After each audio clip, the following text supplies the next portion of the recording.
이틀이 지남에 예수께서 거기를 떠나 갈릴리로 가시며 친히 증언하시기를 선지자가 고향에서는 높임을 받지 못한다 하시고 갈릴리에 이르심에 갈릴리인들이 그를 영접하니 이는 자기들도 명절에 갔다가 예수께서 명절 중 예루살렘에서 하신 모든 일을 보았음이더라. 예수께서 다시 갈릴리 가나에 이르시니 전에 물로 포도주를 만든 곳이라. 왕의 신하가 있어 그의 아들이 가버나움에 병들었더니 그가 예수께서 유대로부터 갈릴리로 오셨다는 것을 듣고 가서 청하되 내려오셔서 내 아들의 병을 고쳐주소서 하니 그가 그의 죽게 되었습니다. 예수께서 이르시되 너희는 표적과 기사를 보지 못하면 도무지 믿지 아니하리라. 신하가 이르되 주여 내 아이가 죽기 전에 내려오소서. 예수께서 이르시되 가라 내 아들이 살아있다 하시니 그 사람이 예수께서 하신 말씀을 믿고 가더니 내려가는 길에서 그 종들이 오다가 만나서 아이가 살아있다 하거늘 그 낫기 시작한 때를 물은즉 어제 7시에 열기가 떨어졌나이다 하는지라. 그의 아버지가 예수께서 내 아들이 살아있다 말씀하신 그때인 줄 알고 자기와 그 온 집안이 다 믿으리라. 다 같이 이것은 예수께서 유대에서 갈릴리로 오신 후에 행하신 두 번째 표적이니라. 아멘. 오늘 말씀은 또 예배 이후에 또 행사가 있기 때문에 제가 좀 간단하게 요약해서 말씀을 드리도록 하겠습니다. 요한복음은요 7개의 표적이 있습니다. 가나 혼인잔치의 비유가 있고 오늘 왕의 신하 아들이 죽어가는데 고침받는 사건이 있고 그 다음에 38년 된 병자를 고치고 오병이의 사건이 있고 바다 위를 걸어가는 예수님의 표적이 있고요. 소경을 고치고 죽은 나사로를 살리는 7가지의 표적이 나옵니다.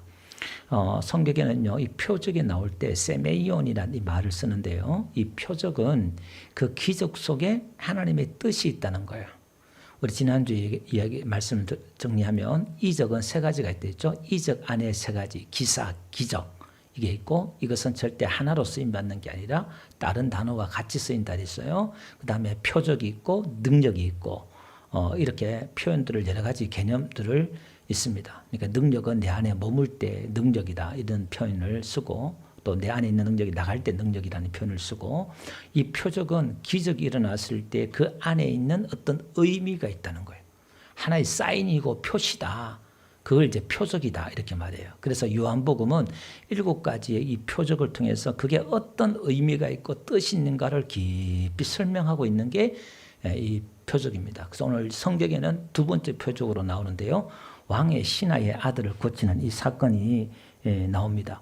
근데 여기서 보니까요. 45절, 47절, 54절에 가보니까 가나 혼인잔치에서 첫 번째 기적을 일으키고 유대 저 남쪽으로 예루살렘 가서 남쪽에 갔다가 예수님이 다시 와서 이 갈릴리 근처에서 또 두 번째 사건이 일어나는 사건을 지금 말씀하고 있습니다. 근데 사실은요, 45절에 안 가보면 갈릴리의 이름에 이렇게 나오죠. 갈릴리인들이 그를 영접하니 왜 영접하느냐? 이 갈릴리 사람들 영접하는 이유가 뭐냐면은 명절에 예루살렘에 갔다가 성전에 갔다가 거기서 예수님이 행하신 모든 일을 본 거예요. 예수님이 막 기적과 이적을 행한 거예요.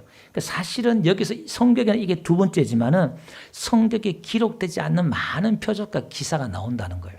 그래서 요한복음 20장에 가보면요. 사도 요한이 뭐라고 말하냐면은 예수께서 제자들 앞에서 이 책에 기록되지 아니하는 다른 표적도 많이 행하셨으나 이렇게 말해요. 예. 그러니까 예수님 행한 걸 다 기록하면 이 땅도 감당치 못한다 이렇게 표현을 하고 있어요. 많은 기적을 행했단 말이에요. 근데 이제 거기서 골라가지고 사도들이 요한이 어떤 자기가 예수님에 대해서 설명하고 싶은 게 있단 말이에요. 예수님이 이 땅에 오신 의미가 뭐고 예수님이 누구신가를 설명하기 위해서 그 7가지 기적을 뽑아서 요한복음에서 지금 설명을 하고 있는 거예요. 그래서 여기서는 사실은 2번째지만 사실은 2번째가 아니다 이 말이에요. 그러면서 47절에 또 가보니까 유대로부터 갈릴리로 오셨다 이렇게 말하고 있죠. 54절에도 마찬가지고요. 그러니까 내려갔다가 올라왔다 이 말이에요. 근데 이게 지금 왕의 신하의 이 배경이 뭐냐면 요 앞에 어떤 사건이 벌어지냐면은 사마리아 우물가의 여인을 예수님이 전도했어요. 그러니까 이 여인이 물동이를 내어 던지고 자기 남편이 5이 있고 지금 6번째 남편도 네 남편이 아니라 그러니까 여자가 깜짝 놀라는 거예요. 당신은 선지자입니다. 그러고 이제 물을 달라 그러니까 어떻게 나한테 물을 달라 그러면서 대화하면서 예수님인 걸 안 거예요. 눈이 열린 거예요. 믿음이 온 거예요. 그래서 물동이를 열어 던지고 마을 가서 자기에 대해서 이야기한 메시아가 왔다는 것을 이제 전도를 하죠. 그러니까 사람들이 와가지고 예수님을 초청해서 그 사마리아 사람들이, 이 사마리아 사람들은 유대인들 봐서는 이방인들이고 개처럼 취급하는 아주 천한 그런 사람들이에요. 근데 그 사람들이 뭐냐면은 요한복음 4장에 가보니까요. 그럼 41절 가볼게요. 이렇게 말합니다. 예수의 말씀으로 말미암아 믿는 자가 더욱 많아 그 여자에게 말하되 이제 우리가 믿는 것은 네 말로 인함이 아니니 이는 우리가 친히 듣고 그가 참으로 세상의 구주이신 줄 압니다. 그러니까 사마리아 땅에 들어가서 예수님의 말씀을 듣고 이들이 메시아를 믿었다는 거예요. 어떤 기적을 행한 게 아니에요. 지금 그 말씀만 믿고 예수를 믿었다 이 말이에요. 그리고 오늘 그 사마리아 사람들의 믿음의 동기와 갈릴리의 사람들의 믿음의 동기가 어떻게 다른가를 지금 대조하면서 이렇게 히브리 문학을 키아즈 문학이라고 해서 문학 구조가 항상 대칭, 비교하고 대칭하는 그런 구조, 문학적인 구조예요. 그러니까 오늘 여기 지금 비교하는 겁니다. 자, 그러면서 오늘 44절에 이렇게 말해요. 친히 증언하시기를 선지자가 고향에서는 높임을 받지 못한다 하시고 갈릴리에 이르시매 갈릴리인들이 그를 영접하니 지금 자기 고향에서는 선자가 높임 받지 못한다는 거예요. 왜? 너무 잘 알기 때문에. 그런데 지금 앞뒤 말이 안 맞아요.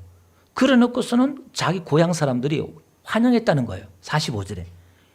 근데 이게 지금 틀린 말은 아니고 마태복음 13장에 가보니까요. 예수님이 말씀을 전하고 이렇게 하니까 회당에서 말씀을 전하고 이렇게 하니까 야 저는 목수의 아들이 아니냐, 어머니는 마리아 아니냐, 그의 형제는 야고보 요셉이 아니냐, 그리고 예수님을 배척해요. 그러니까 실제로 예수님 잘한 걸 다 아니까 그 배척을 해버렸단 말이에요. 틀린 말은 아닌데 오늘 본 말씀하고는 지금 환영했다는 것하고는 뭔가 좀 맞질 않아요. 자, 그러면 그 환영했던 이유가 뭐냐? 갈릴리 사람들이 환영했던 이유가 뭐냐면은 45절에 말하는 게 뭐죠? 예루살렘에서 명절에 자기들도 내려가서 예수님이 막 기적을 행하고 이적을 행한 걸 봤단 말이에요. 그러니까 그걸 보고 예수님을 환영했다 이 말이에요. 그러면 이게 무슨 얘기냐면은 요한복음 2장에 가보면 23절에 가보니까 6월절에 예수께서 예루살렘에 계시니 많은 사람이 그의 행하시는 표적을 보고 그의 이름을 믿었으나, 그러니까 지금 예수님이 표적을 해서 예루살렘에서 표적을 했단 말이에요. 사람들이 믿었다 그러지요. 그런데 24절 가보니까 예수는 그의 몸을 그들에게 의탁하지 아니하셨으니 이니 친히 모든 사람을 아심이요. 이게 무슨 얘기냐면 그들이 표적을 보고 예수를 믿었다고 하는데 예수님은 그들에게 의탁하지 않았단 말은 이들의 믿음이 가짜라는 거예요. 표적을 보고 예수를 믿는 것 같은데 가짜다 이 말이에요. 그러면 오늘 갈릴리 이 사람들도 예수님을 영접했다고 환영하면서 영접했다는데 그게 가짜 믿음이라는 거예요. 가짜라는 거예요. 예수님과 상관없다는 거예요. 선지자는 고향에서 높이는 받지 못한다 이래놓고서는 말해놓고 저도 환영하고 있는데 뭐가 안 맞잖아요. 근데 이들은 가짜라는 거예요. 왜? 표적을 보고 믿었기 때문에 가짜다 그 말입니다. 그러니까 여러분 우리가 출애굽기 강해나 민수기 강해를 하고 있는데 애굽의 10가지 재앙, 홍수 갈라지는 애굽의 10가지 재앙을 통해서 잡족들이 따라 나왔잖아요. 따라 나왔지만은 그들은 이스라엘 백성들에게 같이 홍해를 건넜고 세례받았다는 거예요. 같이 강을 건너고 들어왔지만은 그들은 가짜였다는 거예요. 표적을 보고 믿었는데 하나님은 안 믿은 거예요. 뭔가 있는 것 같다 이 말이에요. 근데 진짜 하나님을 나의 주로 나의 하나님으로 안 믿었다는 거예요. 이런 사람은 어떻게 나오느냐? 광야에 들어가니까 하나같이 어떤 기적이 매일 일어나야 이 사람들은 믿는 사람인데 어느 순간부터 기적이 일어나지 않으니까 죽을 것 같으니까 그들이 하나님을 원망하고 그러잖아요. 그 심지어 교회에 아주 구하자손, 우리 지난주 수요일날 강의 들었던 것처럼 하나님의 성물을 옮기는 구하자손, 그 다음에 지도자들도 모세는 뭐라 그래요? 이 악인의 장막에서 떠나가라 그렇잖아요. 땅이 갈라서 그들 다 죽여버렸어요. 그들도 진짜 하나님을 안 믿었다 이 말이에요. 그러면 이 성경이 자꾸 이야기하는 게 가인과 아벨 이야기를 하면서 뭐냐면은 진짜 하나님 믿는 게 뭐냐? 진짜 하나님 믿는 게 뭐냐? 여러분 우리 안에 하늘에서 불이 떨어지고 역사가 일어나면 그 하나님 안 믿을 사람 어디 있겠어요? 다 하나님 인정해요. 인정하는데 또 교회에 나올 수 있어요. 근데 하나님을 안 믿는 거예요. 오늘 지금 그 이야기를 지금 하고 싶은 겁니다. 가짜 믿음이다 이 말이에요. 그러니까 그들은 언제든지 기적이 일어나지 않으면, 언제든지 자기의 필요를 채워주지 않으면 언제든지 원망불평이 나와요. 이게 악인들이다 이 말이에요. 그래서 성경은 믿음 없이는 하나님을 기쁘시게 할 수 없다 이렇게 말하고 있어요. 이들은 믿음이 있는 게 아니죠. 여러분 믿음이란 것은 보이지 않는 걸 믿는 게 믿음이잖아요. 그 성경은 왜 자꾸 우리가 천국 믿음으로 간다 그러고 그러냐 이 말이에요. 그 조건을 믿음에 두냐 이 말이에요. 여러분 보이고 만지고 기적이 일어나고 이런 믿음은 누구나 다, 내가 믿음에 상관없이 누구나 다 믿을 수 있어요. 근데 보이지 않는 걸 믿는다는 거는 내가 믿고 싶어도 믿을 수 없고 그거는 받아야 되는 겁니다. 하나님이 주셔야 되는 거예요. 그러잖아요. 어떤 분은 그래요. 나 진짜 믿고 싶은데 안 믿어진다고. 그런 분도 있어요. 천국과 하나님 이렇게 믿고 싶은데 안 믿어진다는 거예요. 그 믿음은요, 진짜 하나님에 대해서 천국과 지옥에 대해서 그게 진짜 이렇게 믿어지는 믿음이 와야 되는 거예요. 그건 하나님의 선물이다 이 말이에요. 그래서 하나님의 택한 백성과 하나님 택하지 않는 백성이 뭘로 차이 나느냐?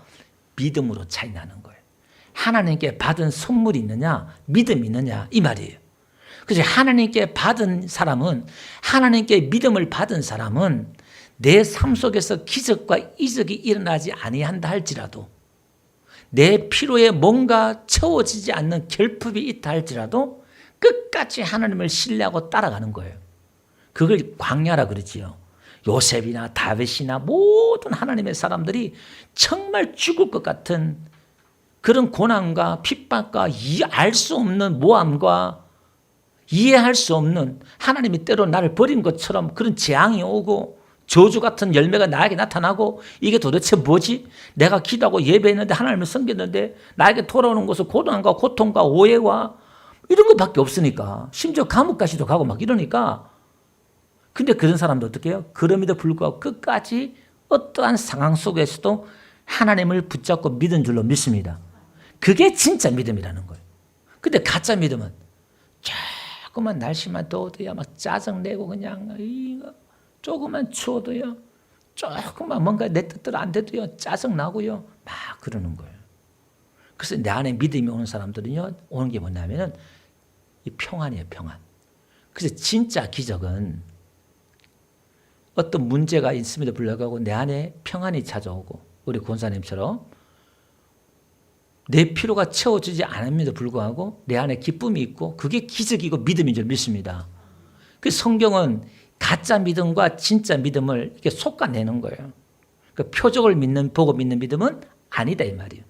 그럼 오늘 우리는 성경에 많은 기적과 표적이 일어나는 이유는 뭐냐면은 그 표적을 통해서 예수님의 그 뜻을, 예수님의 그 의미를, 2차적인 의미라 했죠. 우리의 필요를 하나님 채워주시죠. 기적을 베풀어 주시면서. 그러나 그 속에서 우리는 뭘 발견해야 되느냐. 오늘요, 지난주에도 내가 시간이 급해서 그냥 넘어갔는데요, 가나 혼인잔치에서 뭐냐면은 연회장은 알지 못하는데 하인들은 알더라 이렇게 나와요. 그러니까 하나님의 새로운 나라는 하인들이 아는 나라.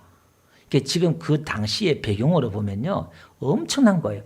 하나님의 나라, 복음의 나라는, 은혜의 나라는 하인들이 아는 나라. 가난한 자들이 또 모든 사람들이 기뻐하고 아는 나라. 오늘 여기도요, 이 백부장이 결론적인 말씀을 맺으면은 이 왕의 신하가 내려오셔서 내 아들을 고쳐줘서 그러니까 예수님이 짜증내는 것좀 그래요. 도대체 이 백성들은 표적을 보지 않고는 믿지 않는다. 막 짜증내는 것처럼 보여요. 그리고 예수님 그래 놓고서는요, 네 아들이 살아났다. 그러는 거예요. 가라. 그러는 거예요. 그러니까 이 성경에 나오는 게 뭐냐면은 말씀을 믿고 내려가요. 이 왕의 신하의 믿음을 오늘 성경은 대주로 하는 거예요. 말씀을 믿고 가는 거예요. 가다 보니까 오늘 여기 보니까 종이 올라오는 거예요. 아들이 살아났습니다. 언제냐? 어제 1시입니다. 이렇게 나와요. 7시니까 오후 1시예요. 그러니까 어제란 말은 지금 여기 한 30-40km 되는데 해가 떨어지면 저녁이에요. 해가 떨어지면 하루가 지나거든요. 그러니까 한 4-5시간 걸렸겠지요. 그러니까 지금 예수님께서 말씀하신 시간에 오후 1시쯤 된 거예요. 그러니까 그때 일어났구나. 그러니까 이 왕의 신하가 자기도 그때인 줄 알고 기노스코 경험적으로 알고 이거 아는 거예요. 이거 안다는 게 중요한 거예요. 알고 자기와 온 가족이 믿었더라. 이게 핵심이에요. 자기와 온 가족이 믿는 거예요. 이게 진짜 믿음이에요. 누구를? 예수 그리스도를 믿는 거예요.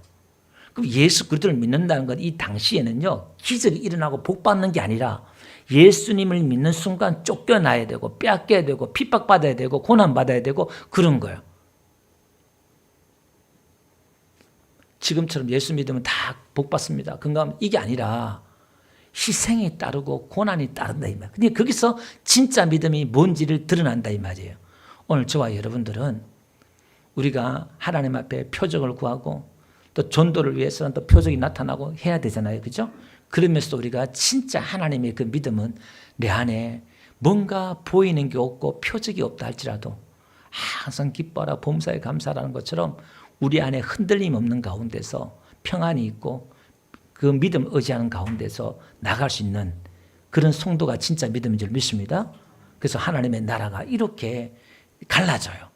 진짜와 가짜가 막 섞여가는 것 같은데 이렇게 나갑니다. 오늘 우리 했던 게 성도들은 진짜 믿음으로 승리하는 저와 여러분들 되시기를 주름 축원드립니다.